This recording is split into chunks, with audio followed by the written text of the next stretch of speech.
Everyone, and welcome to Monday Night Politics, sponsored by the Dallas Examiner. The Dallas Examiner has been hosting Monday Night Politics for approximately 11 years before major elections. And the whole purpose is to really give the community an opportunity to learn about the candidates, what they're for, what their platforms are, and to ask some questions. Um, we have tonight, we're going to do place 6. And we are really fortunate to have with us as our moderator, Jolie Angel Robinson. Jolie has a passion for serving the Dallas community. Currently, she is the VP of Government Affairs and Public Policy at Dallas Area Habitat for Humanity. Previously, she served as a Community Engagement Manager for the Dallas Police Department. Jolie is also the co-chair of the Dallas Truth Racial Healing and Transformation Organization, and she volunteers as a court-appointed special advocate with Dallas CASA. Jolie has moderated for us in the past, and we are so fortunate to have her moderating this campaign for City Council. Thank you, Jolie. Yes, thank you. And thank you everyone out there in the virtual world for joining us this evening. You are coming to us for another week of our awesome Dallas Examiner Monday Night Politics. Miss Molly Belt, who you just heard and or saw, is an amazing advocate and leader in our community, in our city. And so when the invite was extended for me to moderate Monday Night Politics again this go round, I was really, really thankful. There's two folks that kind of operate in the back end, Christy Thomas and Robin Jimenez. They do amazing work to help support Monday Night Politics and make it tick. Christy Thomas acts as our timekeeper. And so as we get into the Q&A and we get into hearing from our candidates, she'll be the one that either stops their sound or their camera if necessary, if they go past their time. Our candidates for today, and you can go ahead and bring yourself up on the camera.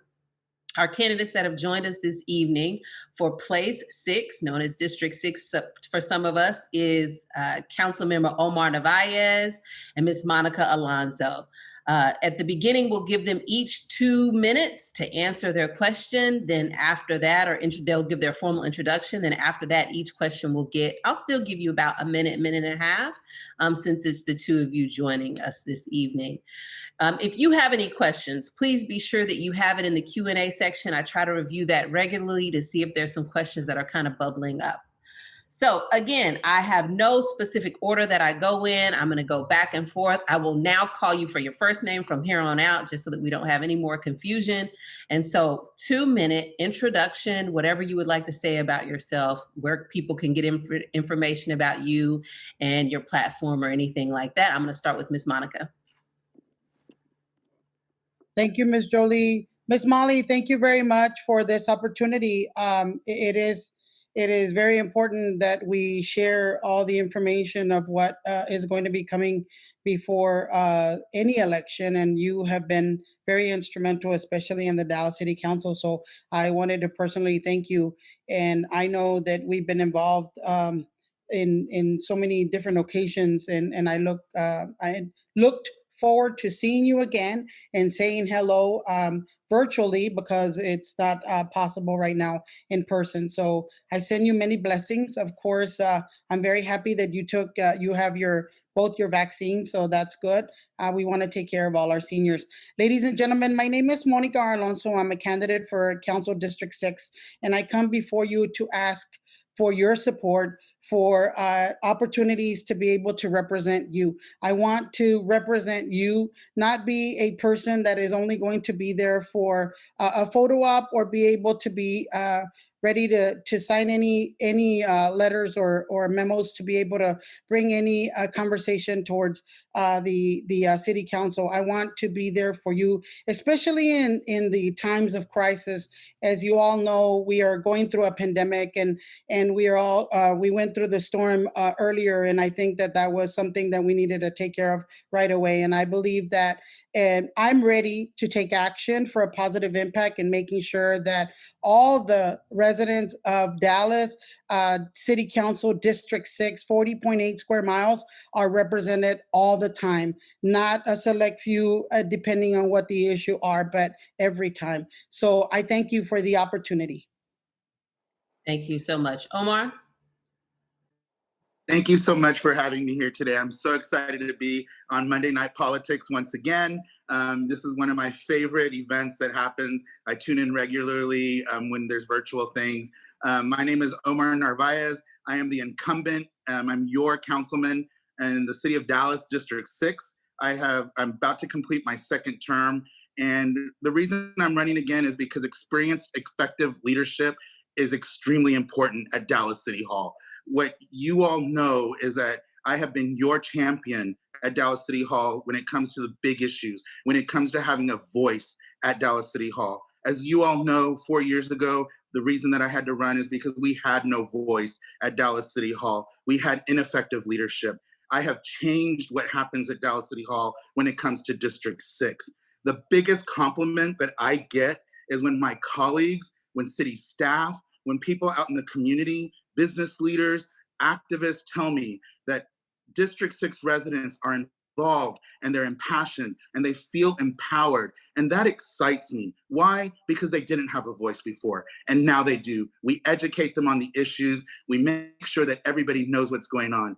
I have made a lot of good things happen, a lot of impact in District 6. We are now one of the fastest growing districts and one of the districts that businesses want to be in. We have brought in well over 2,000 new jobs in District 6 alone through the city of Dallas. And there's many, many more that we didn't have to worry about in the city of Dallas. I've made sure that we have had economic opportunities that have come to city of Dallas, District 6. There's so much going on when it comes to fair housing that has been accomplished in my district, in the north, as well as in the west, as well as in the design district. As you all know, it's 40.8 square miles. It's the second largest district in the city of Dallas, stretching from Arcadia Park and Keeneland, all of West Dallas, the design district, the Stemmons Corridor, Northwest Dallas, Bachman Lake, Midway Hollow, Bradford Estates, including an area that I call the island of the city of Dallas, Cypress Waters. And I cannot tell you how excited I am to represent this district, to represent you all at Dallas City Hall. And as you all know, my number is always available to you, 214-926-0172, 214-926-0172. That's my personal cell phone, and you can call or text me anytime. And the last thing is, I really would love your support that you're out there. Come on down to omarfordallas.com. It's OMARFORDALLAS.com, and you can sign up to block walk with us, phone bank, if you need a yard sign, whatever it is that you need to do. If you want to make a donation, omarfordallas.com is the place to be, or just give me a text or give me a phone call. Thank you again, Dallas Examiner, for hosting this event, and I'm excited to be here. Thank you. I think in the back end, we're trying to get, is Mr. Earl Thomas with us now? 1 second. Okay. We see a message in the Q&A that Mr. Earl Thomas is trying to get in the call at this moment. So let's give a couple of seconds just to be sure he can get in.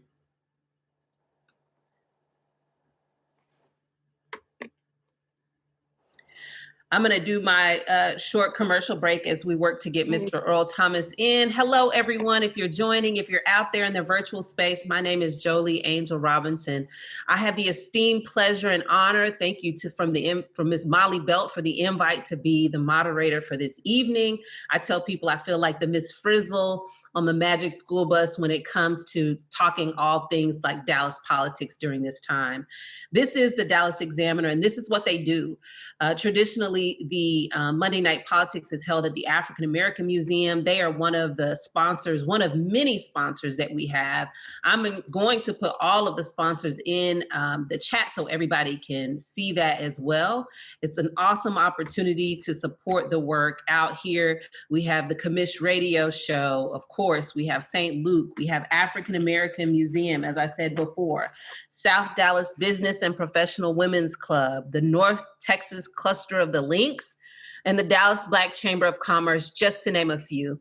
I'm also going to give a plug for some important dates. You still have some time. If you need to check your voter registration, you still have some time. The deadline is upcoming for you to be sure that you have all your information in order. Early voting starts Monday, April 19th. Mark your calendars for that. Set a reminder for yourself. Again, early voting starts Monday, April 19th. The official election day is May 1st. That is on a Saturday, May 1st. So be sure that you have that on your calendar as well. If you're going to join us for the next week we have Place 7/District 7, however you like to say it. Join us again. That'll be 6 to 8. And you can catch all of our previous Monday Night Politics on the Facebook page for the Dallas Examiner. Again, thank you to Ms. Molly Belt, thank you to Christy, and thank you to Robin behind the scenes for making this all happen. Extend the invite to our candidates as well. All right, that should be good. Are we good with Mr. Earl Thomas? I see a 214-388-3755. Could that perhaps be Mr. Earl Thomas? Nope. Somebody's saying we are not good with Mr. Earl Thomas. Ms. Belt or Christy, I'm not sure if you all have the capacity to email that link, the participant link again to him so that he can get logged in. As that gets itself worked out, I'm going to continue with the questions, with the line of questioning so that we can get him on and get him to answer some of the questions as well. First question out of the gate is kind of the same question I asked. This time I'm going to go Omar and then Monica. What are the top 3 things? We talk about how big and diverse your district is specifically. What do you see as the top 3 priorities in your district, and how do you intend on addressing those priorities? Be sure to take yourself off mute. Thank you so much. The first priority is definitely affordable housing. That is something that that you all know that I have been a champion of since I've gotten onto the city council. It's not about what I'm going to do; it's what I've done, and what we're going to do as we move forward together. I'm the first city council member to pass a neighborhood empowerment zone that was residential in the city of Dallas. It stretches from downtown all the way up to Westmoreland Road, and once it gets implemented, what it'll allow to happen is for homeowners to receive up to a $10,000 grant. And once it gets implemented, what it'll do is folks who invest $5,000 into their homes, they'll have their taxes frozen, their city taxes, for 10 years. And that's a huge thing for our middle and lower income property owners in West Dallas. The other thing on top of that, that we layered was a $2 million grant from the bond that was found, old bond money, and we repurposed it. And what I did was participatory budgeting. And I went out to the community. Folks got involved from the different community organizations, neighborhood associations. And what they decided to do, they voted on 4 different things that they came up with. And the overwhelming winner was to do a home repair program in West Dallas. And that's already been implemented up to 10. That was time. I thought I heard the buzzer, but Christy, remember, you'll have 1 minute after we move forward with the questions. You'll have 1 minute to answer these questions. Again, Christy or Ms. Bell, I know we're also trying to manage this space here this evening, but they're still asking if the link can be emailed to Mr. Earl Thomas. I'm not sure if you all have the capacity to do that because you're trying to multitask here this evening. Again, if you're joining us, we just got finished asking kind of the first round of questions is what do you see as your top 3 priorities in your district, and how do you intend on addressing those priorities? Ms. Monica. Thank you very much. And I will tell you that, first of all, in order for us to be able to continue, we need to make sure that this pandemic relief is placed in District 6. We feel that we do not have that. And if we do, we get it at the very end because we have to wait till everyone gets it and then we come into play. So we don't have a leader to be able to push for that. And it's unfortunate because there's a lot of things going on. People are losing jobs. Small businesses are having to close their business because they don't have the ability to continue, and that means that there's jobs being lost. So we need to make sure that we work on that, as well as talk about growth that makes sense. And how we're going to do that is coming in and making sure that all of that is not only used, but also that we continue to talk about where is it and how are we getting it and what is coming to District 6. The jobs, we need to make sure that we work with them, because as you know, those that lost their jobs, they cannot pay their rent, they cannot pay their mortgage, and therefore they're having to feel that pain at this moment, and where are they going. So we talk about that, as well as growth that makes sense. We want to make sure that everything that comes to District 6, which has the ability to, that we let everybody know in the neighborhoods of what's going on, because that way they are making that decision and we make that decision together. So remember. All right. I thought I heard the buzzer. It's kind of hard to hear, but Christy's on top of it. One of the things that was brought up was the diversity in, you have businesses, you have residential communities, you have all of those kind of different entities within your particular district. Sometimes the needs coincide and sometimes they do not. Please talk about how you serve the variety that exists within your district, the variety of stakeholders that exist within your district. It'll be Monica first, and then it'll be Omar. Thank you. Yes, it is a very diverse community, and I will tell you, I will continue, as I did when I was in council, to make sure that everyone is included, from Anglos to African Americans, Hispanics, and Asians. Yes, the businesses, we need to make sure that we take care of them, because there's a lot of small businesses in the district, and we need to also take care of them, for them to provide the jobs and services that they do in their respective areas. So it's very important. I will tell you that we not only talk to them during the time that we were in council or when we were in park board, but we continue to meet, converse, and be able to work together to make everything happen for District 6, whether it's in the business, in the faith community, or in the neighborhood community. We always work together to make things happen in District 6 for the safety and security of all. Thank you. Omar? Thanks. So definitely, our district is extremely diverse, and that's no secret. What I've done is make sure that I've helped create 3 business crime watch groups up in Northwest Dallas that were being completely ignored when it came to public safety in the past. Those crime watch groups are flourishing. I personally attend, or one of my staff personally attend, almost every single neighborhood association meeting, every crime watch meeting, any type of meeting that the community wants. We show up and we attend and we listen. We've held countless virtual meetings to make sure that folks understood what COVID testing was, how zoning works. When the vaccine was coming out, I have excellent partnerships with every single layer of government. And that's why almost every single elected official that represents a portion of District 6 has already endorsed me, is because they know that I'm the guy who comes in and makes sure that we collaborate and we work together. Instead of working in single silos, that we're doing one thing and you're doing another, we all work together, because that's the only way that we're going to move our city forward, and especially our district. Thank you. Thank you.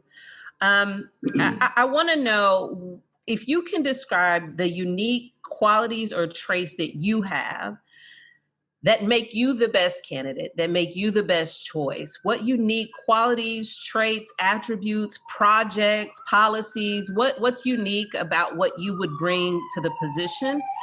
As City of Dallas happens behind me, what would you bring that's unique to you? I'm going to start with Omar and then Monica. Well, what's really exciting is, I'm sure just getting to know me through virtual, is I'm impassioned. I'm excited. I am somebody who doesn't quit working. You know, when we have natural disasters happening in our city, when we had the pandemic hit, when we had social unrest, it didn't matter what it was. If it was 3 a.m., I'm waking up and I'm on the phone and I'm out there as soon as I possibly can. And that's something that you get with me that's very unique to many other folks. When it came to the recent ice storm, I can't tell you if I was the first, but many people tell me I was the first out there giving information, sharing it as quickly as I could on social media, emails. My office does a weekly email blast so that everybody who's part of that they get information, and we post it online. We do everything that we possibly can do to make sure that communication gets out there. Folks can text me or call me anytime, and I'm jumping. Me or my staff, we work 24/7 because that's our job. We are here for the residents of the city of Dallas and our business community to make sure that we have an excellent impact on what we've done. And I can tell you that that's why a lot of organizations and people have endorsed me. And that's what makes me a little bit unique, is because I can get the job done. All right, thank you. Monica? Thank you. I will tell you, besides the fact that I'm approachable, I'm always available. Everybody knows my cell phone. So after that, everyone started to provide it, is that I answer it and I respond to it in regards to whatever the issue is. I don't say, let me get back to you, or text me or whatever. I respond to it. Aside from that, if you know, as you know, this community is not only in the diverse, it's also bilingual. So I'm very bilingual. I speak very good Spanish and English so I can communicate. I don't have a translator so that the communication doesn't get to them. And also, I want you to know that there's a great number of members that are seniors. And so seniors do not have any access to the internet, to websites and everything, that they need the information to come to them in a simple phone call, etc. So that is the difference. That is what I bring. That is what I've had. That's what I've continued to be. And I'm always there. I say hello to everybody, regardless if they voted for me or not, because you know who they hang around with, but you say hello to everyone. Very approachable, very respectful, and I am not vindictive like the council member today. Thank you. I think I see Mr. Earl Thomas. If you could unmute, or there is Molly, this is Tony Carrillo. I'm on the line too. Oh, Tony Carrillo is here. Okay, and ma'am, yeah. Molly, I've been on since 5 minutes waiting on you guys, but I'm in. Okay. Yes. I'd like to have the opportunity to respond to the personal attacks. We won't do that. We won't do that. So I'm going to start with Mr. Earl Thomas. If we can stop the personal attacks so that this is a fair and positive. I got it, Omar. Thank you. If we could. Thank you. I'm going to start with Earl Thomas. I'm going to ask the same questions, and then Tony Carrillo, I'm going to ask the same questions as well. We were asking under the participant link. So, Earl, the first question is 2-minute introduction about yourself. Whatever you would like to say, whatever you want the folks out there to know about you, 2-minute introduction, and then I'll go to Tony Carrillo. Thank you for having me. My name is Pastor Earl D. Thomas. Thank y'all for having me on today. I appreciate it. I'm humbled. I'm honored. I'm just a little guy here in West Dallas that cares about District 6. Pastor a great church here, the Mountaintop, home of the New Mount Zion Primitive Baptist Church. I'm actually from the West Dallas area. I've actually been in District 6. My family has a history, a lineage of being in District 6 for over 100 years. Graduated from LG Pinkston 2002. And I'm just here to make better of the change that they say we've been having. But it's just time to do something more, time to do something creative, time to do something better. And leadership, we have to start with leadership. Anything you want to know, I'm an open book. So I'm here ready to talk, ready to learn. I'm more of a student than a teacher. Thank you. Thank you, Earl. Tony, 2 minutes. Yes, ma'am. My name is Tony Carrillo. I'm 58 years old. I'm a third generation here in West Dallas, and I've been watching these councilmen for the past four of them, starting back when Steve Salazar was in. He was my neighbor, but I'm retired from 20 years of coaching athletics for youth, middle school, and high school. Finished up 9 years at Bishop Dunn. And this is strictly volunteer. I do my work, and my work is from the heart. And I want to, since I'm retired from coaching these kids, now I want to work with the adults and serve them well. I'm not here for the money. I'm here for the service. Just as the individual that I like to follow, is Jesus Christ, and he was here to serve and not to be served, and that's what I'm here for. I've created a plan here before the pandemic started. It's called Love Thy Neighbor. The only people that know about this plan is the people that's been served. We fed the community. We have fed the community. We've sponsored supplies to buildings, to private homeowners, and that's just a start. And then with me, if I get elected, I guarantee you're going to see a whole lot more. I mean, like I said, I'm here to serve you guys, and I just get a overwhelming feeling when I just light up every time I get to see somebody smile, and we're doing it. We did it today also, and it just I really pray that you guys would let me serve you guys, and I'll hand it over to you guys for now. Let me see. I've seen a lot of little problems. Well, they're not little problems, but going down all the way down to Bobman Lake, I tell you what, the crime rate. I went up one morning at 5 o'clock in the morning before a Bible study to check on some of my signs, and then there was a bar over there. People were coming in and out of there about 5 o'clock in the morning, 5:30 in the morning. I mean, it's got to be a you problem. Go ahead. Okay, yeah. You can go ahead and finish your sentence. Okay. Okay. Well, and there's prostitution over there. Oh, it's just horrible. And this is during the day. And I plan on putting a stop to all of that stuff. All right. Thank you so much. Now, I'm going to give you each, I want you to get caught up to where we were before. I'm going to give you each a minute, similar to how we did the other candidates. District 6, Place 6 is a hugely diverse district. Businesses, residents, stakeholders. How do you serve that diversity within your district? I'm going to go with Mr. Tony first, and then Earl.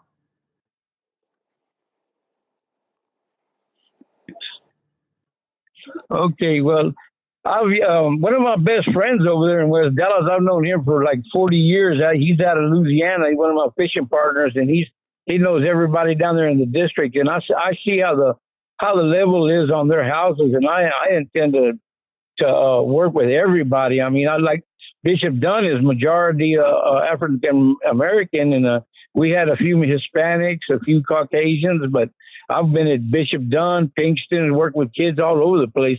My teams were always mixed up. We worked out there out of Little Heroes baseball leagues. I work with kids, and that's one of my main concerns because they're our futures. We need to put a focus on our children.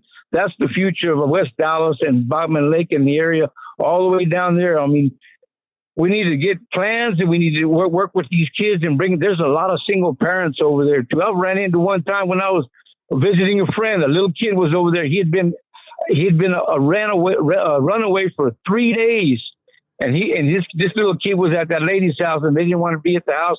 And I had to call a guy out of Crime Watch, and we recovered him and took him back home. And I tell you what, there's a lot of problems over there. We need to focus in on it, and they're not.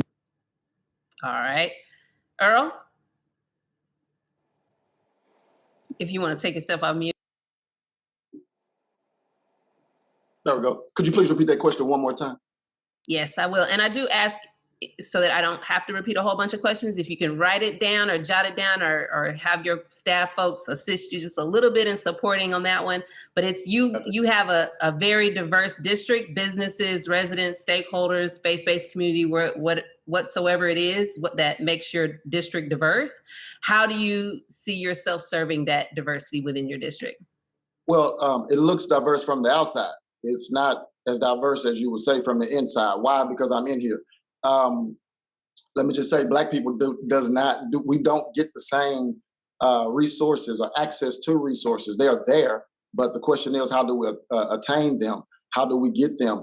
Let me start by saying the number one Black business in this community should not be Odom's Barbecue. Big shout out to Odom's, but that's what we have to live off of as the top business for Black people. I'm a friend of everybody, Latinos, Hispanic, Mexicans, whatever, white people. I'm a friend of everybody, but diverse is diverse. Inclusion is what I'm standing for. And that's something that we don't get here in District 6. Some parts look good, other parts not so much. And I feel as if when every part of the district doesn't get the same attention, then the whole district is suffering. Thank you so much. Small break, and then I'm going to ask my next question to Earl and to then Tony. Our sponsors, we have a lot of sponsors out there that make tonight possible. First, Miss Molly Belt with the Dallas Examiner makes Monday Night Politics the thing that it has been for years here in the city of Dallas. But we have a huge list of those that are sponsors and supporters of our Monday Night Politics. I like to add it to the chat so that you can read that list at your leisure. But folks like the Dallas Alumni Chapter of Kappa Alpha Psi Inc., the Dallas Panhellenic Council, NAACP Dallas Chapter, Dallas Alumni Chapter of Delta Sigma Theta Sorority Inc. are a couple of those other sponsors.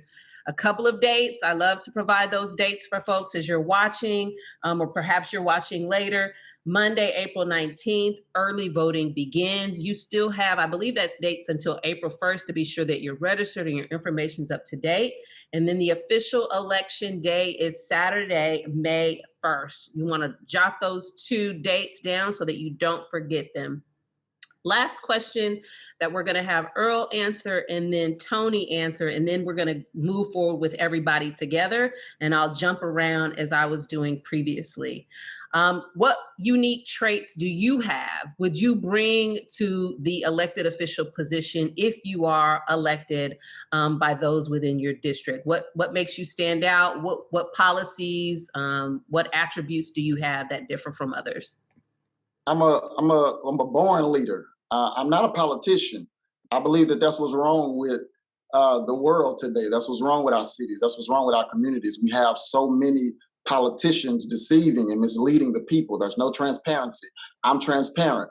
I want people to be able to relate to me. I want to be able to relate to people. I can. Homelessness is a big issue in my city, in my community. I've been homeless before. Underprivileged, being underprivileged is a big issue in my community. I've been underprivileged before. When I look at my church and then I look at churches not too far from my church, the white churches, they have what they have. We want to know how to get that. We want to be included. And right now, I believe that I'm the only candidate that's really, really pushing real, transparent, and honest inclusion. That's what, and I'm me. I'm me. I'm not running for photo shoots. I'm not running to say, hey, I fed this, I feed people in silence. I'm campaigning for people who really need somebody that actually cares. Thank you. Mr. Tony.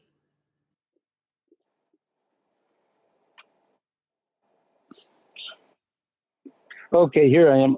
Yeah, I'm a small businessman. I consider myself a small businessman compared to all these guys all these investors that are trying to come in here and invade and have already invaded our area, District 6, by coming in and buying property up all through the way West Dallas area, all the way into Los Altos, going all the way down toward Burnell and over there. They're buying little by little and trying to take over the whole land.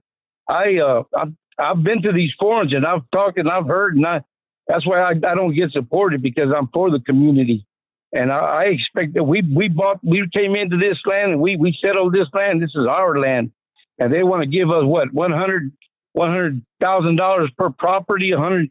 And another guy said they were worth 200, and they're debating, trying to get everybody to go low. And it's all for them. And that's why I'm here to serve our community. I don't want to be down on the bottom. I mean, it's not going to be me. I'm going to stay here. I'm not going nowhere. I've been here 58 years, but we got to work together, and not everybody is fortunate enough to have enough money to stay. But anyway, I am a small businessman, and I do support the DPD. We need.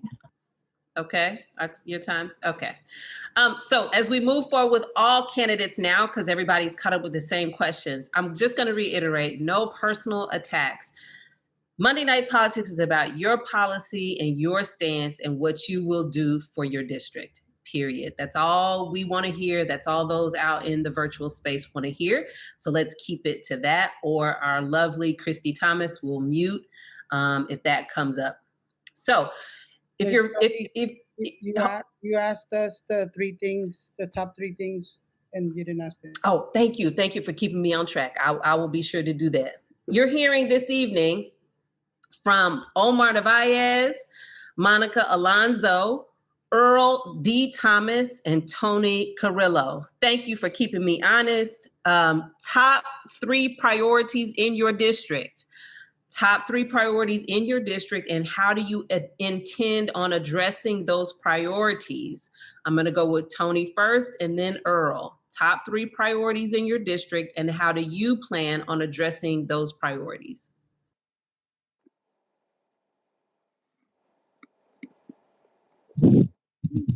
Okay, first one is crime. We've got so every night there's hot rodders going on all through Trinity Groves, and the shootings kind of calmed down a little bit till the weekends, but mainly we got so much disturbance over there. It's not funny. I mean, I've had signs vandalized right there by Trinity Groves, and this one happened probably, I think it was Friday around 7:45 in the evening, till I had to call DPD, and they were on other duty, so they weren't able to respond. But anyway, it's crime, and we need to get these homes fixed up so the city of Dallas will stop coming around with code enforcement on these guys. And I intend on helping the community repair. Like I said, I've created that one plan and Love Thy Neighbor, and I plan on making it grow big. Like I said, I'm not here for the money, and I'm going to give some of my paycheck back to the community. Like I said, I'm 59 years old. I'm not here for that. If I can eat, fish, and hunt, I'm happy. And I go to church to serve my Lord. I'm great. And let me see what else right. here. That's your time. Thank you. Earl?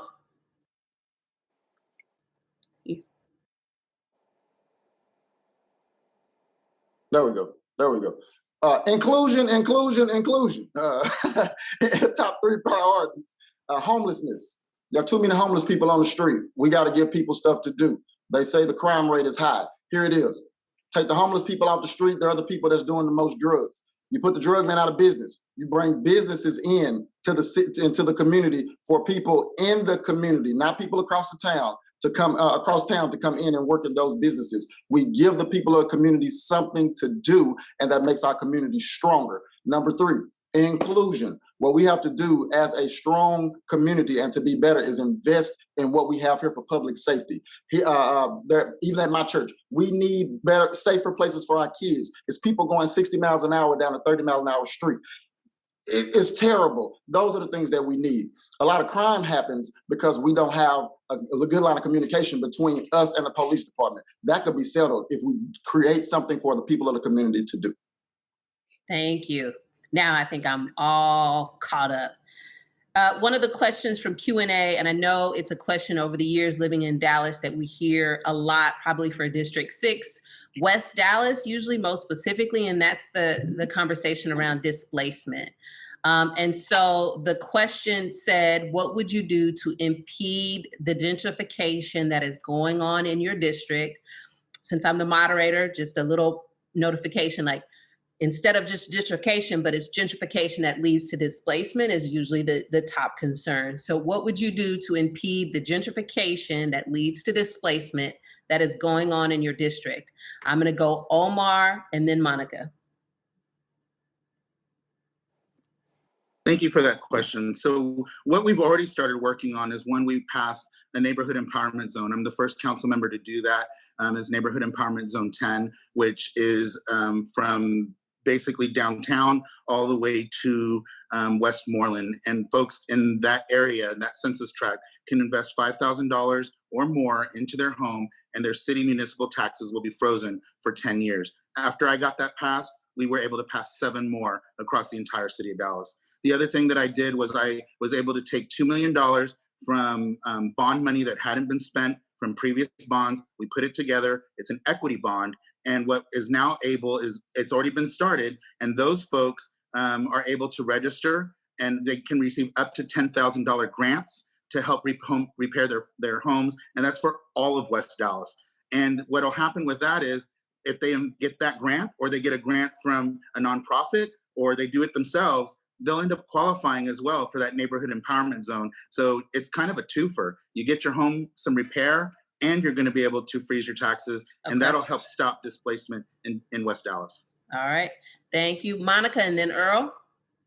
Thank you, Ms. Jolie. One of the things that I will tell you that I think that we need to continue is we have the neighborhood stabilization overlay in La Bajada neighborhood by Trinity Groves. We were working on other areas that once we left, it all stopped. And that's one thing that I believe that could help us. And we will be working together with the neighborhoods to be able to get that. And that way the people feel comfortable, feel safe, and also that the certain rules that apply to that neighborhood stabilization overlay. Because when they did the West Dallas guidelines, one of the things that was set is for the neighborhoods to be preserved. Just like they did in La Bajada, we can do that for Los Altos and other neighborhoods in all of District 6. Thank you. After Earl, it'll be Tony. Okay, specifically with West Dallas, when my neighbors' taxes go up, my taxes go up. My house is worth between $168,000 to $178,000. I have a neighbor whose house is worth $450,000. There's no way that I should be paying the same taxes as them when it's not the developer's fault or problem that this is gentrification is coming into our communities. It's the leadership to which they need to communicate with the developers, the investors, and the residents in order for everybody to be on the same page. But because we have leaders who rather get their pockets lined and rather them move forward and not the constituents or people of the community, they put them first. People need to be first. Here go that word again, inclusion. If everybody has the same opportunity, because I want a big house, I want a nice car, I want my church to be overflowing with people and resources so that I can help the community. Gentrification will stop when leadership puts things in place to stop it. Thank you. Tony? Okay, ma'am. Yes, we've already started this back even before this gentrification started. And I mean, there was instances where they would try to have meetings with the investors and just confine them to one neighborhood. And when actually this whole rezoning affects everyone, it goes as a domino effect, starting right at Trinity Groves, and it'll go all the way down toward Loop 1235, toward a little area they call Ledbetter down toward the west. And they try to call little bitty meetings, and they'll call meetings and with these investors, and then we'll find out about it, and then we'll spread the word, and everybody shows up, and everybody's so confused, like whoa, but they have to get bigger halls so that we can all fit in there, and they don't want everybody involved. They just want just a little bitty neighborhood, which hardly nobody's even involved. They don't trust anybody anymore. I've lived there. I've lived right behind Trinity Groves for over 50 years. Okay. And I see that the people do not trust them. You have to go up. All right, time was up. The next question is going to deal with the digital divide. The digital divide is very real in our city. And the current pandemic, along with the most recent winter storm, has made that clearly evident. Generally, our older residents and those whose first language may not be English have experienced a lack of consistent communication from the city about resources. Please explain how you might address that problem. I'm going to start with Monica, then I'm going to go Earl, Tony, and then Omar. Monica? Thank you. You are correct that it's lacking. It's been lacking not only during this time frame, but it's been lacking for a while.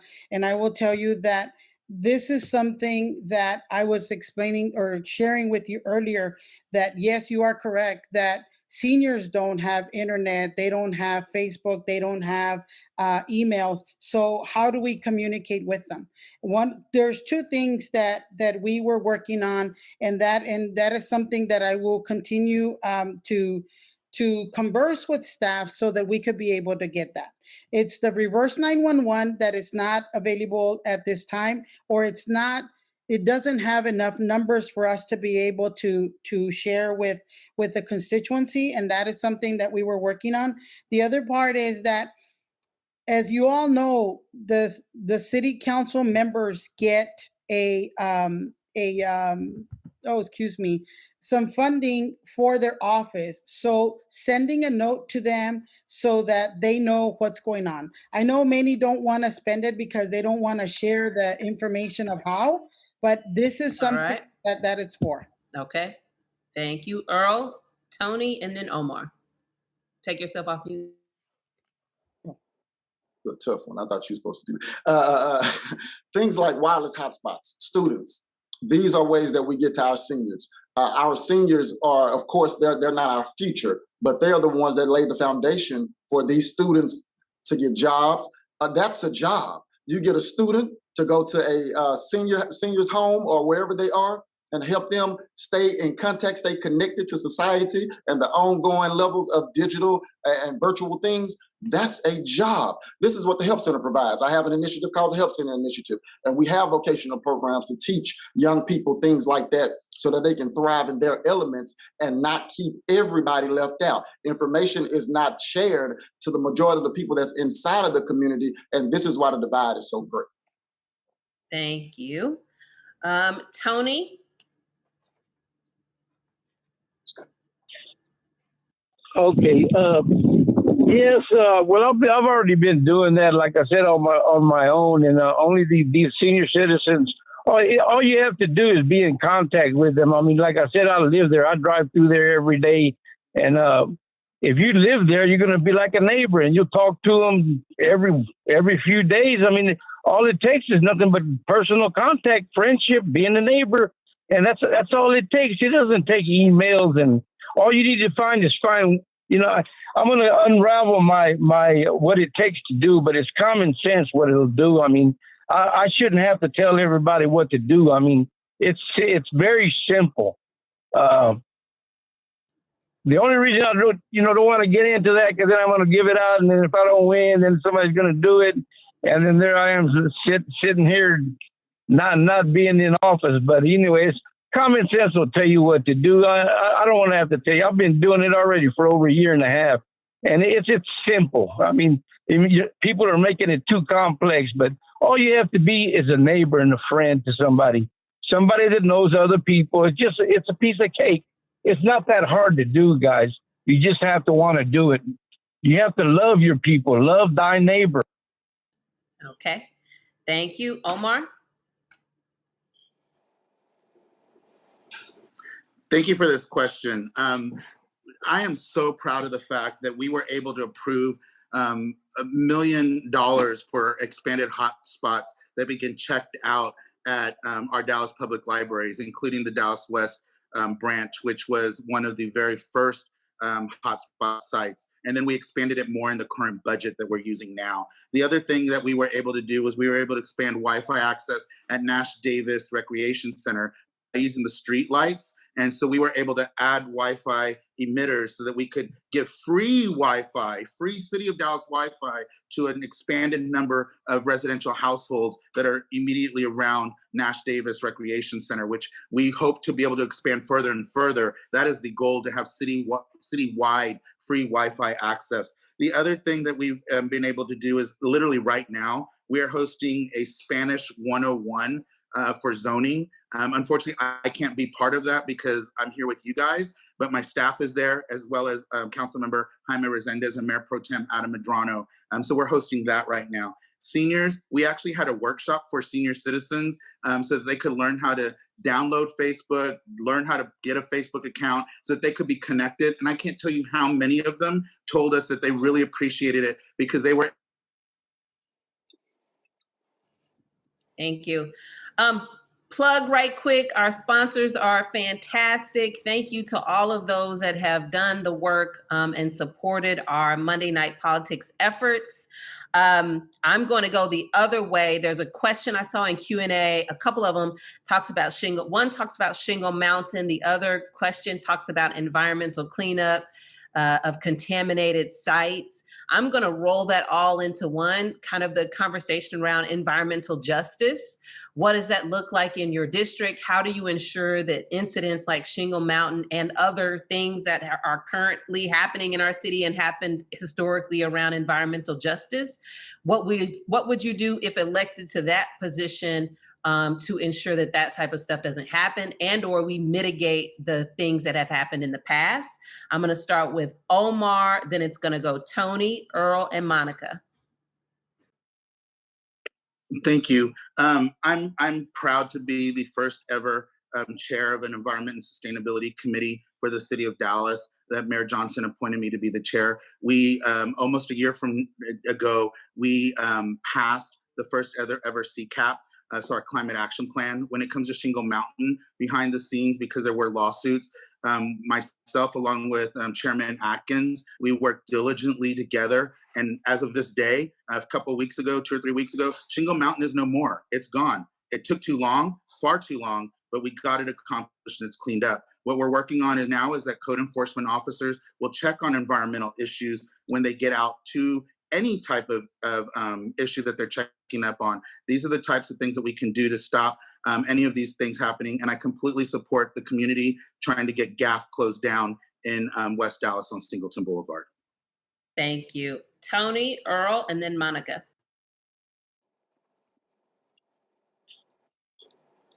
Okay. Yeah, let's start back with that lead smelter plant that used to be there on Westmoreland. I was a child when that plant was there. I remember seeing it in operation. Then I didn't find out about how bad it was till years later on. But they've gone. They actually paid a lot of the citizens that used to live in that area. And I hate to say it, but my uncle and my aunt, they a couple of them, they got paid off, is what they told me. They told me, "Why don't you try to do this?" I said, I don't want to get paid off. Somehow they got compensation. I guess maybe not to go forward, try to do something about that, or try to file a lawsuit or something about them living there all their life. And then right across the street from where that lead plant was at on Westmoreland and Singleton, there used to be a daycare there, and I stayed there too. And it was right across from that plant. A lot of that land there is contaminated. I did a study on it myself. I forgot, maybe 2.5 years ago or something. And our rating compared to millisomething is way higher than the other states in the United States. All right, your time is up. Earl? They just emptied that. That was put in a highly populated Black community. Proper policing would help that. Safety programs would help that. Environmental programs in these communities will help that. We get a lot of attention in our areas, but not the proper attention. Inclusion. So if Highland Park and neighborhoods like that could get that kind of attention and would not be dirty, ice cream trucks don't go there, but they come here and they bring a lot of things here. Let's just be clear, because they feel like we're not valuable enough to live in the same type of communities as everybody else. They want to say diverse. Nothing is, we're not included in anything. We get the information last. So even with things like Shingle Mountain, that was toxic waste put in here to hurt us, to harm us, to kill us. We got to stop that kind of stuff. Thank you. Monica? Yes, thank you. Understanding there was a lot of the two areas of West Dallas and Northwest Dallas that are part of the areas of business. We want to make sure that when there is an issue, that we address it at the moment, not wait. I will tell you that we work closely with all the partners, whether it be the city starts with the county, the state, and the federal government, so that we can make sure that everyone is following the rules. And if they're not, for us to be able to act right there and then, not wait later, because I think that it's very important. We appreciate the fact that the community has approached and shared that information of the concern, so that we can be able to address it immediately. That is why it's very appreciative and important for community to continue to be involved. Thank you. Equity is one of the current city priorities. How would you see your role on the city council as supporting equity and advocating for equity in all city services and processes? I'm going to start with Earl and then go Tony and then Monica. inclusion, equity. Sometimes people get it twisted and get it confused with being equal. Just me personally, as a resident, I don't care what you feel about me. You don't have to say we're equal. We got millionaires. If you give a millionaire $1 million and give me $1 million, that's not equity. That's giving us equal pay one time. He's still a multimillionaire. I just got $1 million. After I pay taxes, I'm right back in the 100,000s. Equity is something that should be spread out in the entire community, in the entire district, business owners, homeowners, even if you're renting or leasing or whatever. We should have that type of access to be able to live better, want better, and not be ashamed of asking for something that we're rightfully owed anyway. Everybody in the community, everybody in the district, everybody in the city should have the same piece of equity that the next person has. Thank you. Tony?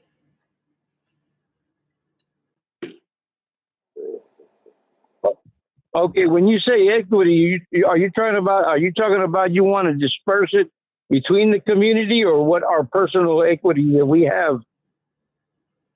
So I'm going to read the question. I'm going to read the question one more time. It's equity as it stands for the city, because it's a priority currently of the cities. So equity is one of the current city priorities.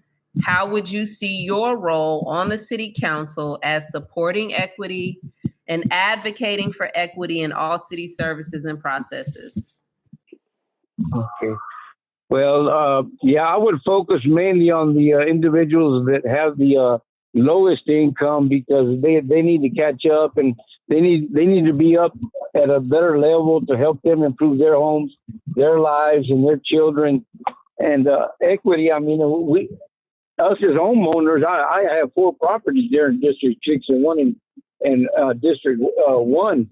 And I live like a normal life. I don't even drive a new car, but equity should be dispersed among the lowest incomes first, and let them help them catch up to us, and then we'll disperse it there evenly, appropriately to every individual. If you have a higher equity, more income, better houses, just disperse it. Go down to the bottom and let them, give them more, and go on all the way up to the top of the totem pole. But you know, I mean, we don't need that much to live high off the hog, as they used to always say that. I would focus mainly on the lower income people, so give them more equity, and Okay. and we got to work with. We have to improve on our crime. All right, time is up. Monica and then Omar.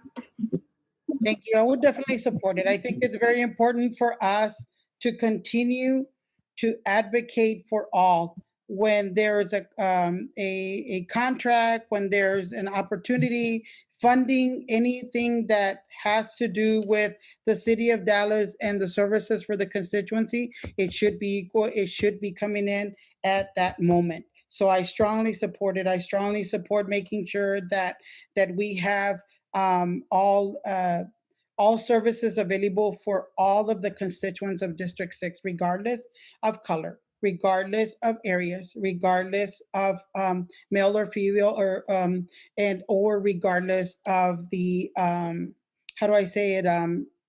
If it's a high neighborhood, low neighborhood, whatever, all should be treated equal, because that is what we are all about, representing all.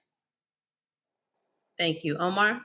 So equity, the actual definition is making sure that we bring up those that have been left behind and not have given enough. So you give a little more to those that need an extra step or an extra boost up. It's not the same as equality. And what we've done is we've approved the Office of Equity and Inclusion at the City of Dallas, which is starting to get to work and really putting that implementation into all city services across the City of Dallas. Our WMBE programs are really increasing. I'm proud of the fact that we were able to add Native Americans to that WMBE program for the City of Dallas. The other thing is that we have to continue to make sure that housing is available for our lowest and working families, our lower income folks.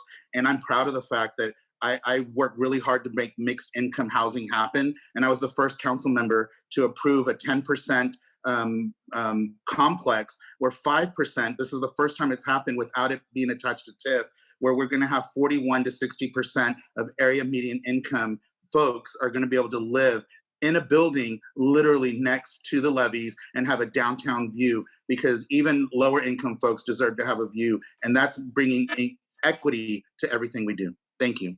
Thank you. Next line of question. Our Parks and Rec system doesn't always get the necessary support and funding throughout all 14 council districts. Some residents feel that their particular district is often left behind in upgrades and amenities. Please provide your thoughts, clarify your commitment to our Parks and Rec system, and describe how you might address the lack of funding or support in your district. I'm going to start with Omar, then I'm going to go Monica, Earl, and Tony.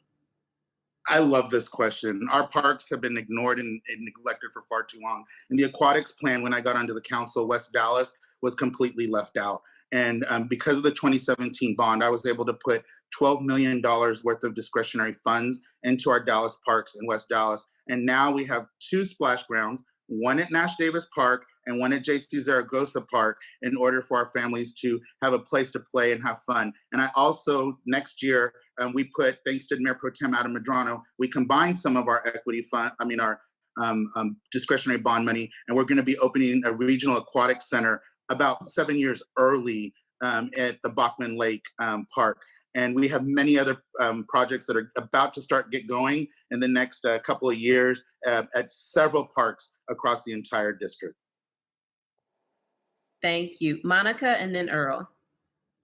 Thank you, Ms. Jolie. I will tell you that Parks and Recreation is very, very important for our quality of life. And I will tell you that not only will I put a good representative that will advocate for District 6, but make sure that everything that is being brought forward gets implemented, like that my park board member had before we left, and it was all already in the bond before it got voted on. It just needed to get approved. So I give kudos to the representatives that are there. If others want to take credit, the point is that who was there at the time. So other than that, I will tell you that it's very important not only to have the necessary tools, but for example, in Bachman Lake, we put a $1.5 million bond to be able to renovate it, and they were able to get a matching grant as well, so that they could be able to get more improvements. All of that is very important from our rec centers and from our parks.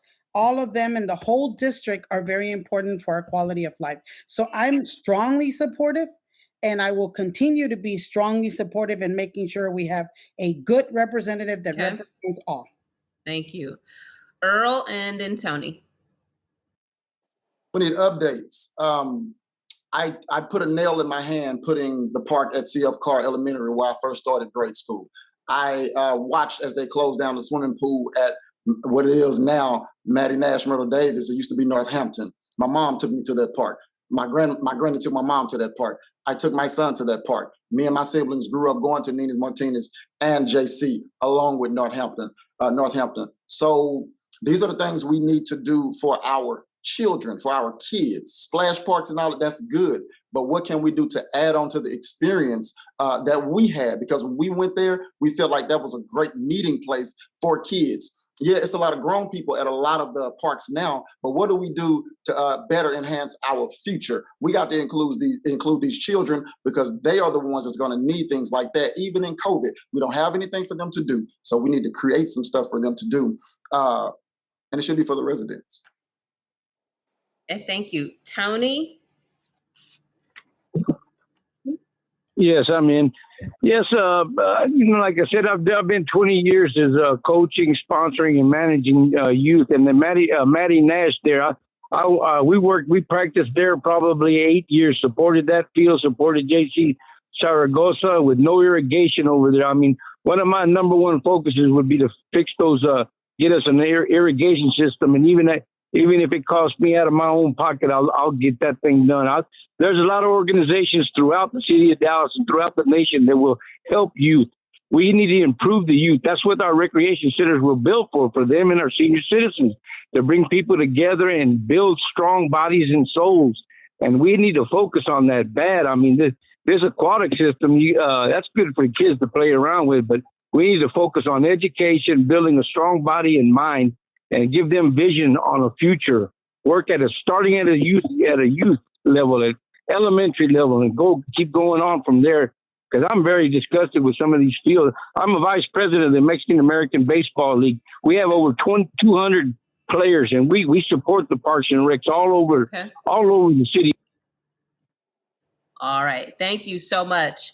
The next question, I'm going to talk a little bit about, there's been contentious moments on the city council here in the last year and some change, even prior to that, between the mayor, city managers, and others around the horseshoe. How can you focus on mending relationships, building coalition and consensus with other city council members and the mayor, and really digging into the day-to-day work to serve our city? I'm going to start with Earl, then Omar. We have to have people that want to serve. We can't have people just in the position just to be in the position. It's not about a paycheck. It's not about glitz and glamour. It's about service. Leaders have to learn how to work together. Leaders have to learn how to know that their job, their career is to serve the people, the residents, the businesses, the schools of the community. When we don't have this, then we lack productivity, not just as people, but as a future residents to whatever we want this to be. Inclusion. Everybody has to be included in the proper planning of what we want our future to look like. So we have to invest in our leadership, i.e. me. We have to invest in the plans that we want to see sooner than later. Thank you. Omar, and then Tony. What serving on the Dallas City Council, and including with the mayors, you're going to have times when we don't agree and things get hot and they get heated.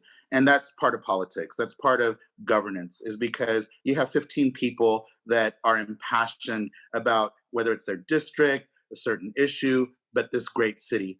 And I'm really proud of the fact that the vast majority of my colleagues have already endorsed me to come back, because I'm a collaborator. I'm one who doesn't mind picking up the phone, talking to them, having in-person meetings, making sure that we get to work and we get done what needs to get done. So that's something I'm really proud of, is the fact that I'm able to collaborate, and not just with my fellow colleagues, but our state reps, our school board members, as well as our congressional delegation. I've got the ability, and that's something that I'm proud of, and that's something what we will continue to do in the next term. Thank you. Tony, and then Monica. Okay, as a manager, like I said, I'm a small businessman, and I'm very proud and very grateful, only by grace that I'm in the position I'm at. But I started down at around 23K, and I've gone way a lot more than that, but only by grace. And I've learned how to manage, as a position in the city council, one of my main goals is to help my District 6 get out of a negative balance. And work and help the city of Dallas get back and get out of that negative position. That's not where you have to be at. I know it's a big goal, but we got to get on that board and figure out where all this money's going. What we lack is oversight. I mean, I see it every day in the city, state, positions throughout the city of Dallas. There's no oversight. People are not doing their jobs. That's the problem. If you cut down, if you own that city of Dallas business, ran every department, and it was yours and your money, your funding, you would not lose one penny. Okay, thank you. Monica? Thank you. I will tell you, I'm a good collaborator. I communicate with everyone. I work with everyone, and I agree to disagree. And I think that is very important. When you have that, you're able to get things done. And that is the whole reason why we're there, to get things done, to be able to provide our services to our District 6 and the city of Dallas. We're not there to look pretty. We're not there to be louder. We're not there to be able to who gets on the press or whatever. We are there to do a job, and that is to represent the district, the constituency of the city of Dallas. I had a very good relationship with my former colleagues, and I still communicate. That's why not only was I unanimously voted to be the deputy mayor pro tem, but I also got unanimously voted to be the mayor pro tem, because they know that I am a good representative. So therefore, I ask our constituency in District 6 to give us that opportunity to be there for them and represent them. Thank you. All right, quick commercial break. Talking about some of the dates again that are most important. Please be sure you mark your calendars, folks out there in the virtual world. It's great to not see you, but see you all at the same time. I'm Jolie Angel Robinson. I'm the moderator for this evening. Many thanks to Ms. Molly Belt. Many thanks to the Dallas Examiner for bringing us this Monday Night Politics year after year, as they have done for so long, giving folks an opportunity to see the candidates that they have an opportunity to vote for. Today or tonight, you're listening to those that are vying for your vote in place 6/District 6, however you like to say it. Omar Narvaez, Monica Alonso, Earl Thomas, and Tony Carrillo. We've asked a bunch of questions this evening. We talked about equity. We talked a little bit about the digital divide, the Parks and Rec system. If you want to go back and listen to some of those answers and responses, this will be up on the Dallas Examiner Facebook page, and you can do that at that time. Again, early voting starts Monday, April 19th. Election Day is officially Saturday, May 1st. We have a variety of sponsors that have brought us this amazing opportunity to hear directly from our candidates. Civic engagement, if I had to get up on my soapbox for just 2 minutes, civic engagement is absolutely critical. These folks that are vying for your vote really have a heavy impact on your day-to-day, right? Potholes, sanitation, code, libraries, Parks and Rec, but city budget, public safety, all of those good things, bonds, all of those good things are kind of under their purview. And so it's critically important that we get out the vote here in the city of Dallas. You and your mama too. Please, let's get out the vote here in the city of Dallas. Thank you to St. Luke Community United Methodist Church, the Commish Radio Show, the North Texas Cluster of the Links, the Greater Dallas League of Young Professionals, and so many other sponsors that have helped make tonight happen. I'm going to continue with some great questions. As candidates have brought up a variety of topics, there's some questions that bubbled up. I'm also trying to watch the Q&A or the chat that's down there on the screen for me. I've heard the phrase oversight, accountability, and transparency. Those are like 3 huge words and terms for city council members. Talk about that. Talk about, what does accountability look like to the constituents out there? What does oversight look like? As a city council member, you look at the city budget, you look at public safety, you look at all of those different things. What does accountability look like? And then what is transparency about city processes? Maybe it's the bond, maybe it's some things that you're having to vote on around the horseshoe. What does transparency look like around those different areas? This time I'm going to start with Tony, then I'm going to go Omar, Monica, and Earl.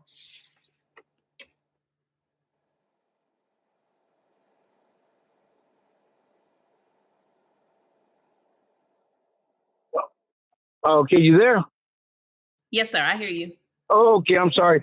Yes, Pat, I'm supposed to get out of here at 7 o'clock. I've got another meeting, but transparency is oversight. People, they're not, like I said earlier, people are not doing their jobs. The city is wasting so much money, even the DART system. Gee, I've been watching this for years, and just money is just being thrown out the door. Out the window.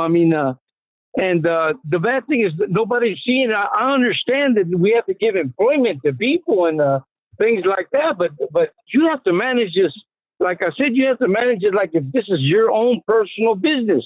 And if it's your own personal business, you're gonna operate it to make a positive a plus on your balance, not a negative.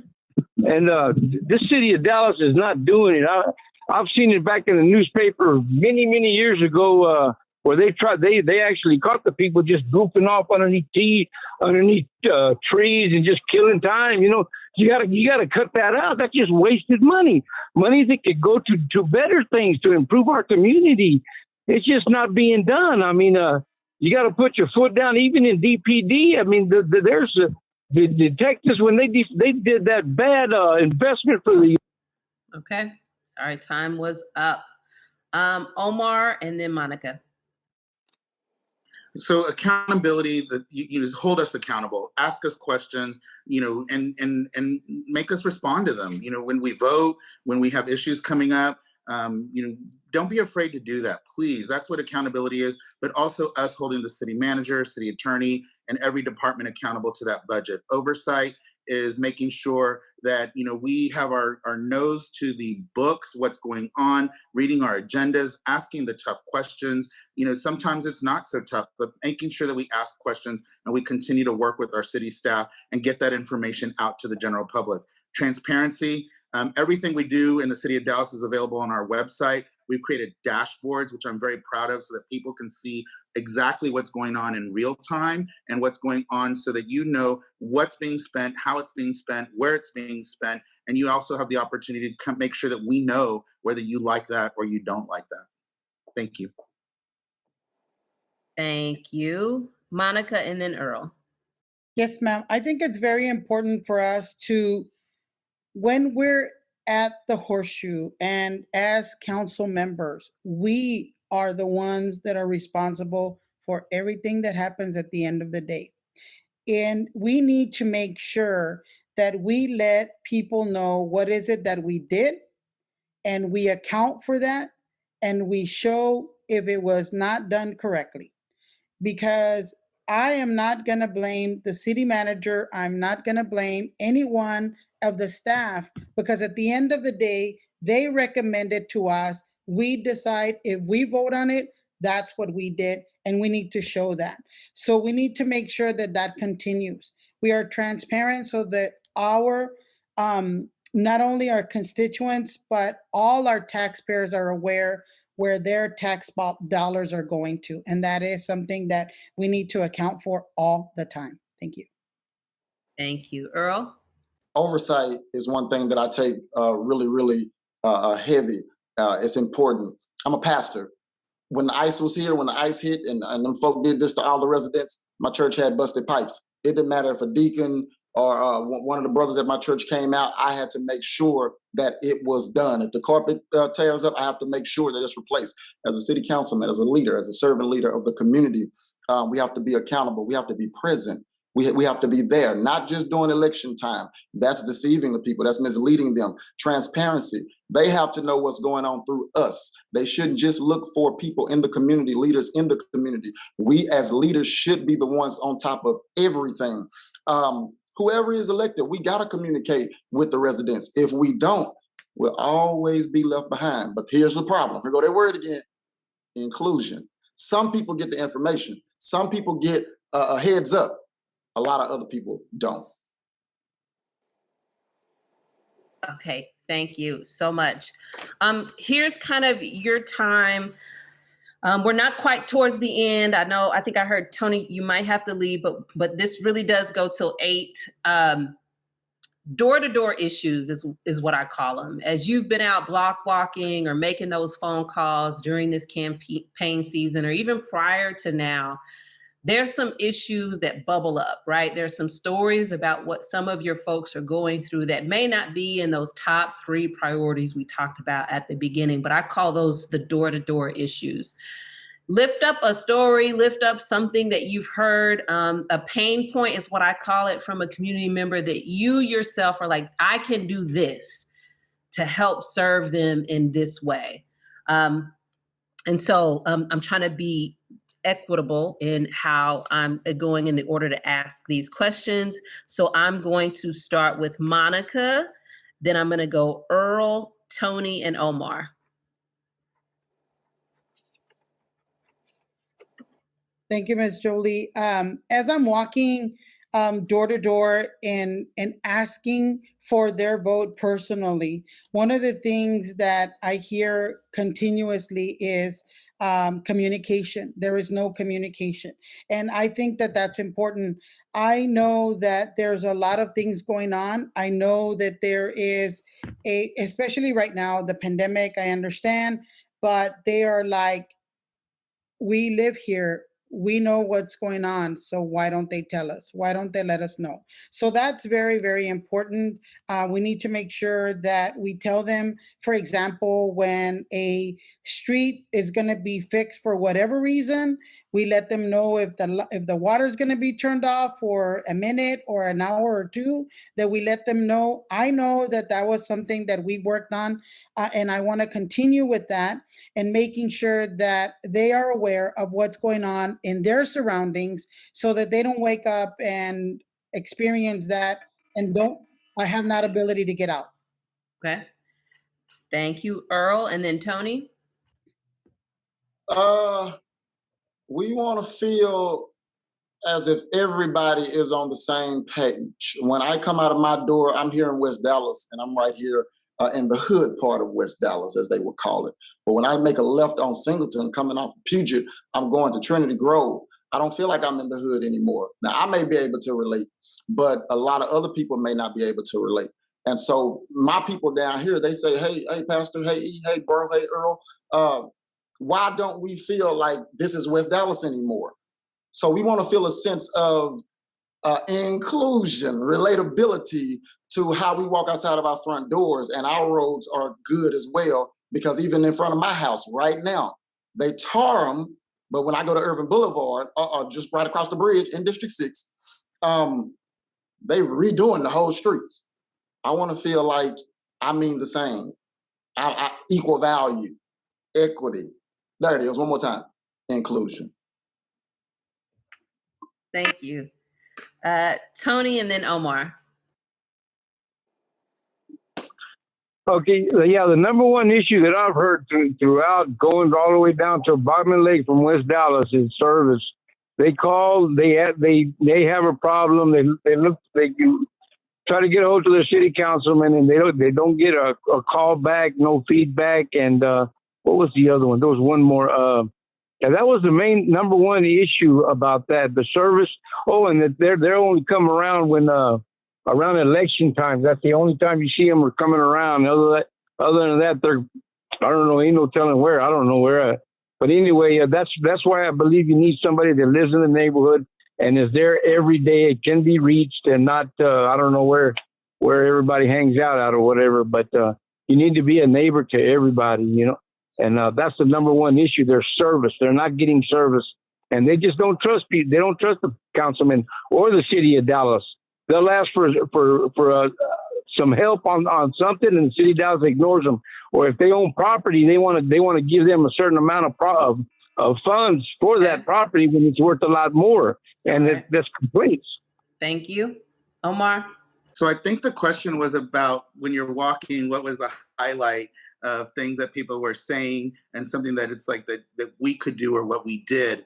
And what I can tell you is that as I walk doors, I have so many people telling me how District 6 has advanced, how they can see the change. They're starting to feel the change, and they know it's going to take time, and they're so happy that I continue to work with them and work for them and fight for them. But the one big thing that makes me feel good is when I knock on a senior citizen's door, and they got help from the Texas Ramp Project, and we were able to help them get a new ramp on the front of their house so that they could get into the home because of their mobility issues. And that's something that I've been able to do, and I'm very proud of. And I'm very, it's something we will continue to do. And we've been able to help so many senior citizens and disabled persons be able to just have the simple task of being able to get into their homes easily. And that's something that I'm really proud of. And the last thing that I'm really proud of is that I was able to bring 2 sets of swing sets for differently abled children to be able to play at Nash Davis Park as well as at the J.C. Zaragoza Park, because we have children that have different mobility issues, and now they can be in their neighborhood park and play with their friends and their family members. And thank you. I'm going to ask a question about economy, like economic, housing, development, etc. what type of development, whether it's economic, whether it's jobs, whether it's housing, whatever the development is most critical to the overall city, right? So zoom out, not from just your district, but what type of development is most critical to the overall city and specifically for your district? And how would you support that development? I am going to start with, let me see here, Omar, then Monica, Earl, and Tony.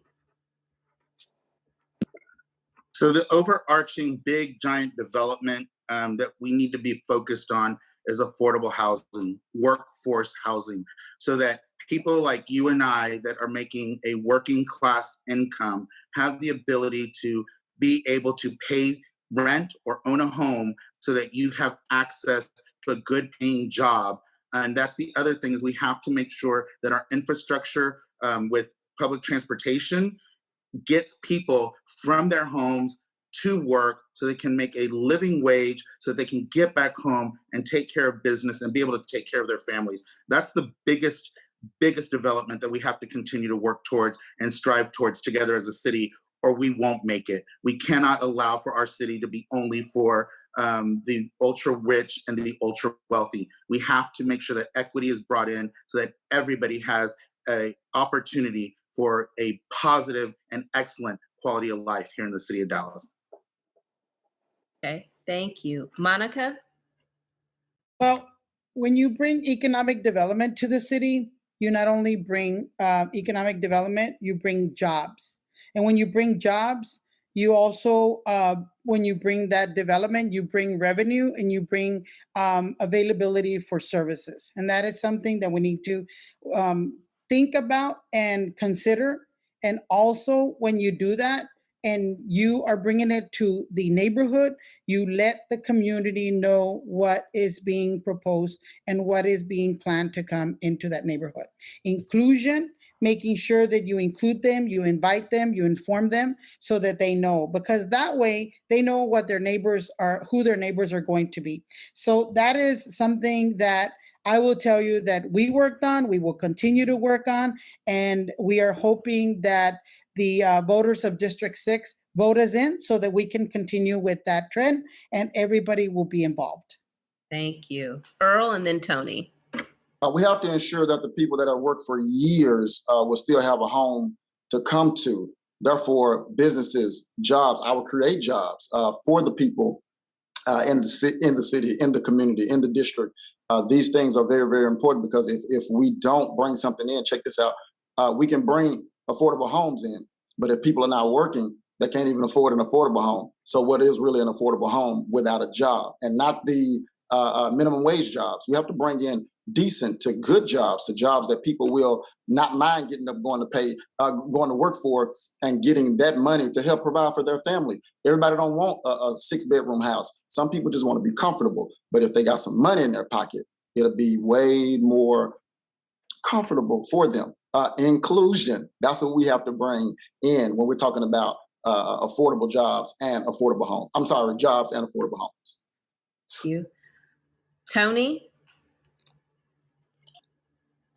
Okay, as far as affordable homes, I already have that. I have that. Like I said, I have rental lease properties there in West Dallas, 3 of them that are at the minimum $400 underneath the going rate, what I should be renting them out. And I have to local, I lease them out to local people, even in District 6, below the market. It's just that people are, to me, I mean, my opinion is that they're very greedy. I have a vision and a dream for West Dallas. I can't tell you all about it, but if I'm elected, I'll tell you what, I'm going to work on it. But then again, it involves the investors too. Their land, but the city owns land too. And I'll tell you what, as a businessman, I would do my best to get funds and create a positive balance for the city in my district, going all the way down to Bobman Lake. Like I said, it can be done. You just got to want to do it and know how to do it and have the heart to do it. It can be done, and I've got that dream, and I hope I get in there. I'll tell you what, I've been fighting this my 3rd time, so I really hope you guys help me out. Okay, thank you. My time in the city, I've had an opportunity to have a variety of experiences. And in a space, public safety is a huge concern for a lot of folks that live within the district in which you are going for. With the, it's probably not so recent now, street racing and the tricks that folks are doing out in the middle of the street have really been a pain point for a lot of folks. Random gunfire as well has been one of those other topics that always come up for public safety. So I want to hear you. I want to hear about what you can do to support the efforts to increase safety in District 6. I'm going to start with Earl and then Tony, then Omar, and then Monica. How about we create another business and create a derby somewhere where they putting all this land and they won't have to street race, because these are our younger kids that's doing that. They have nothing to do. COVID-19 shut everything down. We can think about things like that. I know it may sound a little far-fetched, but in reality, we have the space, we have the land, and we would have the workers that could work at these places to give these street racers and donut doers something to do, somewhere to go. Also, if we can get a gun range maybe in some of our less income places in the community, we could probably stop using each other for target practice. If we can give them something to shoot at. So we got to think about things that would keep people out of these situations. Now, we can't control everybody. We're going to agree to disagree. But if we can create things for our residents, for our communities, I think we'll have a better chance at living a little longer and experiencing a little better life. Thank you. Tony? Okay. Yeah, we need to create a better financial system for the Dallas Police Department. I know that they used up a lot of their overtime, and that's one of the problems that the city had with them. And that boils down to oversight. You have to have oversight even in the DPD. Let them work their maybe 8 to 10 hours. I know they got to go a couple hours overtime, but cut down that overtime and let them get another type of job. And let me see, I had another great idea.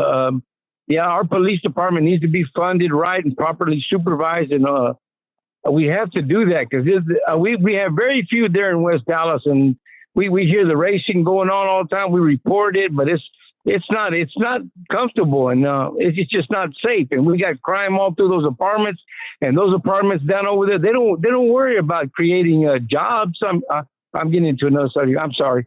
I just get overwhelmed. But anyway, yeah, that's what we need to work on on the crime rate big time. We can do it. We just have to work together. And I don't know why when I call 911. All right. Time was up. Omar and then Monica. Well, what I'm really proud of is that the crime rate has significantly decreased this year in District 6 over last year. Last year was a really bad year, unfortunately, for the entire city, but the entire nation.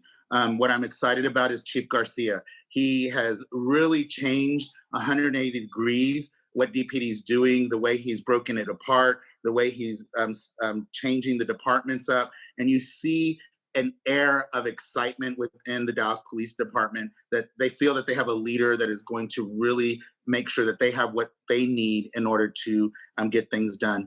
We passed a cruising ordinance in Northwest Dallas so that we could combat prostitution up there, but not affecting the sex workers. What we need to do is disrupt the pimps and the johns that are putting little girls into human trafficking, and that's called rape. And I'm proud that we got that taken care of, and that we're going to be working on that.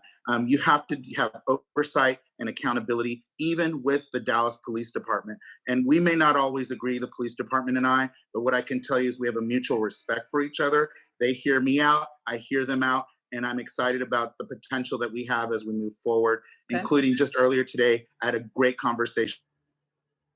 All right. Monica. I think public safety is very important because that is a good way to be able to provide a better quality of life. And by doing so, we work with the community and the men and women in uniform. And I think it's very, very important. One is not only to develop that relationship and then for the council to want to take it away. That is something that they felt, and so they feel like it doesn't matter what we do, they're going to take it away anyway. So I don't want that type of feeling. I want them to feel a sense of ownership, that they are controlling and owning their neighborhoods and working together.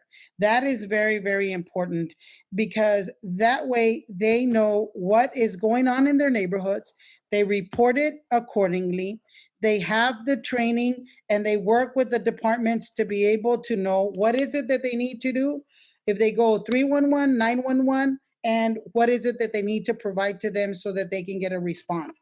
They've worked together, and I think that they can continue to do so.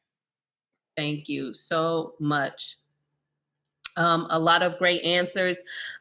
Brief moment to pause and say thank you to our sponsors that have been so supportive of the Dallas Examiner Monday Night Politics, folks like the Dallas Association of Realtists, Dallas Alumni Chapter of Kappa Alpha Psi, Alpha Sigma Lambda Chapter of Alpha Phi Alpha Fraternity, Metropolitan Dallas Chapter of Delta Sigma Theta Sorority Inc., the Dallas Black Chamber of Commerce, the Greater Dallas League of Young Professionals. Thank you, thank you, thank you for all that you've done. If you're out there watching us in the virtual space, or if you've joined us this evening as a participant on Zoom, I really appreciate you. Oh, Jesus. If you didn't hear that lightning and thunder just cracked outside. I hope everybody's doing all right. The winter storm has really impacted us greatly, and it's impacted our city's economy. Not only the winter storm, but COVID did as well. Really showed the disparities that are out there in our community. Our city's economy has been greatly impacted by COVID. What is the role of City Council, and specifically your intended action to support our growth as a city? I'm going to start with Tony, then go Earl, Monica, and Omar.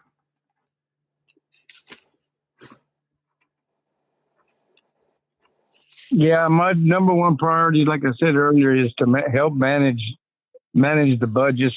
Find out how much we got for what type of duty, and what involved. What are the main needs, and how much money we got to supply each objective. And I believe with my management skills and my heart that I can really help the city of Dallas improve in District 6, and then from there go to the total city of Dallas, and give them my input too. Like I said, as a small business, I've been blessed, and I really am grateful, and I would love to share my knowledge and my heart with the city of Dallas and the people. First the people, then the city of Dallas, then the investors, in that order. Thank you. Thank you, Tony. I had to go off camera and get my dog inside. That really freaked her out. Earl, then Monica. I would put a plan in action to respond to COVID. We need an action plan. I will put plans for our youth together. I will put plans for our seniors together. And I would definitely create a space to where those that are in between, our millennials, our Gen X's, those that are a little more healthier, a little more able, a little more mobile, to get out there and really, really connect with each other and bring us together as a district and as a city, and get a plan together to really, really bounce back in a way to where if something like this happens again, it won't affect us in such a bad and negative way. We'll put jobs in place to where people could still have income coming in when all of the extra money runs out. And so that this city and this district will see that true leadership knows how to act under adversity. Thank you. Monica, and then Omar. Thank you, Ms. Jolie. After getting there, I will make sure that we not only are ready to work together to grow, but also to make sure that we have the necessary resources that are available. As you said, in the COVID and the storm, there's been a lot of small businesses that are not functioning, not working, and there's a great number of them that closed because they did not have the necessary tools to continue. We had an ability to be able to help them, and we didn't help them. So we need to work on that, making sure that we let them know what is available for them, that we are here for them so that they can be able to get the help needed. And even if they were told that only a certain amount. What is it that we need to do for them to be able to continue? Is there any other sources that they can go to that are partners of ours for us to continue? That is very important, and I look forward to doing that. Thank you. Omar? Thank you so much. COVID is a real thing, and we lost way too many Americans and residents here in our great country, and we need to make sure that we remember the 450,000 plus people that have been lost. When it comes to the city response to reopening the economy, we have to do it safely. That's the bottom line. We cannot lose any more Dallasites to COVID. The CARES Act that was passed last year, we were able to, as a city, give grants to a lot of businesses across the city, which helped saved a lot of them. And I'm very proud of that fact that a lot of businesses in District 6 were able to apply and they were able to get those. We'll be advocating for even more robust programming when it comes to rental assistance as well as small business assistance when it comes to the next round of COVID dollars that are coming into the city that President Biden just signed about a week and a half ago. So we'll be getting briefed on that very soon so we can start getting that and putting that to work as well. The great thing that we did was we conservatively budgeted our sales tax revenue here in the city of Dallas. When COVID hit, we didn't know what would happen. We didn't know we'd have another shutdown or, all kinds of different things. I'm proud of the fact that we under budgeted our sales tax revenue. And as of right now, we have $16 million in under budgeted dollars that we did not budget for in the budget. So we'll be able to do. Okay. That was time. All right, thank you. Great answers, great answers. We're kind of rounding the corner here. I'm gonna do one final last plug and push for your engagement, your civic engagement out there. If you're a participant or if you're in the virtual space, there's a few dates to remember. Please just go and check and just be sure that you're registered to vote, your information's up to date. I'm going to give you a few different websites that you can find out some additional information. Share this link, this Facebook, have your cousin watch it, your tia, have some folks in your family watch this amazing opportunity that the Dallas Examiner brings us each night. Well, not each night, but on Monday nights, Monday Night Politics, so that they can hear from these amazing candidates. All of them have a passion and a heart to serve the city, so you can hear that shine through. You can visit votetexas.gov. If you want to get registered to vote, you need to see if you are registered. That is votetexas.gov. You can also find additional dates and information for the upcoming election, including your nearest voting location. You can go to dallascounty.org for that. Tell all the folks that you know that they can go to dallascounty.org. I personally prefer early voting because I can go anywhere. I can go someplace that's closest to my job or closer to the church or closer to home during that early voting. And then if you want to find out all candidates in all districts, just a simple Google search of Dallas City Council elections 2021, and it'll tell you all the different candidates that are running. There's a few different articles from different local publications out there. The Dallas Examiner, they also do like a wrap up of the Monday Night Politics conversations. Next week, you'll be able to hear from Place 7/District 7 candidates that are interested in getting your vote. So tune in, share that information. Even if you don't know anybody that lives in District 7, it's always important to hear kind of the words and the policies and what people are passionate about as they're looking to gain your vote. So early voting starts Monday, April 19th. You're probably tired of hearing me say it, but that's okay. You're not going to forget it. Monday, April 19th, early voting begins. The election day is physically Saturday, May 1st, if you want to go on election day to vote. It's about 7:45. I'm going to take this time now. We're going to do like a total wrap up. It's 2 minutes. Each candidate gets 2 minutes, right? Why you? Whatever you want to have in your final kind of 2 minutes. Why you? Why should people vote for you? What is it that is your priority? What is it you see your biggest responsibility is for those living in District 6? Maybe you have a website. Maybe you want to tell them what number you are on the ballot so that they remember that as well. but please share that information with us about why you. I'm going to go in the exact reverse order in which I just finished up. So that means it'll be Omar, Monica, Earl, and then Tony. Thank you so much again, Dallas Examiner and Jolie, for leading us in this conversation.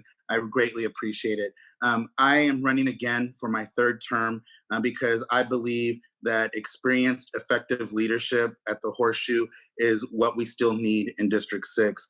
We finally have a voice in District 6 at Dallas City Hall, and that is something that I'm extremely proud of that we were able to build over the last 4 years that did not exist before. Our folks are empowered, they participate, and the biggest compliment that I continue to get from my colleagues as well as city staff is that District 6 residents, for the first time that they can remember, are seriously involved and they're communicating and working and advocating in our district. And that makes me so proud. What I can tell you is that I've been endorsed by a lot of different organizations, including the National Latino Law Enforcement, Hispanic Firefighters, the Firefighters Association, the Black Americans Futures PAC, Stonewall Democrats of Dallas, Preston Hollow Democrats, Dallas County Tejano Democrats, Our Revolution, Sunrise Movement, Texas Working Families Parties, as well as almost every single elected official that represents District 6 at the congressional, state level, county level, as well as the school districts. We are working to collaborate so that we can continue to move District 6 forward the way that folks want it to be moved forward. I will continue to advocate for the things that are important to you. My website is omarfordallas.com. Again, it's omarfordallas.com, and you can see a laundry list of accomplishments that have happened during my 4 years on the Dallas City Council. And I just want to finish with that I'm super proud of the fact that in 2018, the Dallas Observer named me Dallas Council Member of the Year. And in 2020, the Dallas Voice named me Co-Texan of the Year for their magazine. Once again, my name is Omar Narvaez, and I am your Dallas City Council member for District 6. Thank you. Thank you so much. And thank you to Valerie in the Q&A. I apologize. It's DallasCountyVotes.org, and all of my grand wisdom trying to get all those words out. It is DallasCountyVotes.org to find out additional information about polling location and all that great jazz. It's DallasCountyVotes.org. Now you have the most up-to-date and correct information. Thank you so much, Valerie, for that. Next, it'll be Monica, then Earl, then Tony. Thank you, Ms. Jolie and Ms. Molly. Thank you so very much, Dallas Examiner, and all the sponsors that make this happen. Ladies and gentlemen, my name is Monica Alonso, and I'm a candidate for Dallas City Council District 6. I am here ready to take action for a positive impact. We lack representation. We lack a voice in the community. We lack a voice in the small business community, and we want to make sure that we go back to that. One, to represent all, whites, blacks, browns, and Asians, everyone in the council district of 40.8 square miles in every neighborhood, not just one area or one group of persons. We want to let you know that we have that experience, that knowledge to bring not only that information that we have for the pandemic relief. We want to work to get jobs, more jobs that we've lost already so that the people can get back to the quality of life. We want to make sure that we have growth that makes sense, and we're going to do it together. Public safety is very important. We need to work together on that. And I will tell you that I am ready to take action for a positive impact with each and every one of you. You need a representative that can not only represent you, but speak to you in your language and speak to you where you would understand and you would get the information that you need. Ladies and gentlemen, I am there for you. I've been there for you, and I want to continue to represent you. I've represented you well, and I will continue to do that. That has never been a problem with council members that we work with because we collaborate well. We don't fight. We don't tell each other bad things. We talk about what we need to get done for the council district that we represent. And I will tell you, I've done that with lots of experience and with people that have helped me because we never do anything by ourselves. We need to make sure that we work together, get things done. And that is something that I'm ready to do. Okay, thank you. Earl and then Tony. I was at church, I would say I'm closing. I don't just have a solution, I am the solution. I won't just fight with you, I'll fight for you. I don't just fight for myself, I fight because of you.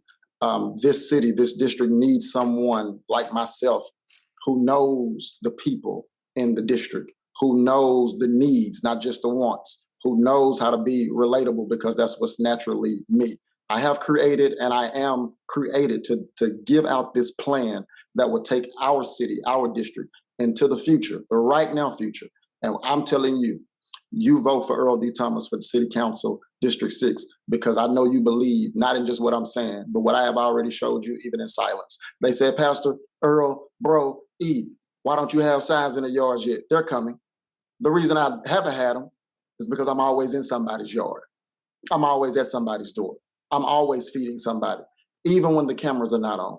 So I provide leadership that would not just create, that would not just sustain, but that would build and benefit an economy for our district, a better educational program for our district, mentoring programs for our district, and an inclusive all around better district for you, your children, your family, your loved ones, your businesses, your churches, and whatever else you would like to desire in a place you can call home right here in District 6. You can find me everywhere, all social media at Earl D. Thomas, and you can also go check me out on my website, earldthomas.com. I would love to hear from you. You got any questions? Hit me up. I'm your guy. The dude from District 6, Earl D. Thomas. Thank you. Tony? Yes, my name is Tony Carrillo. I appreciate you guys for inviting me here. I remember last election when we went down there to, I believe it was a state fair where we met up. But anyway, let me get back to my, I'm a father. I'm a married man. I have one son, college. I know what it's like to raise up a child. And that's one of my main goals here is to produce this, help this community out and help the children out. Like I said, they're our future. We need to develop jobs here in West Dallas.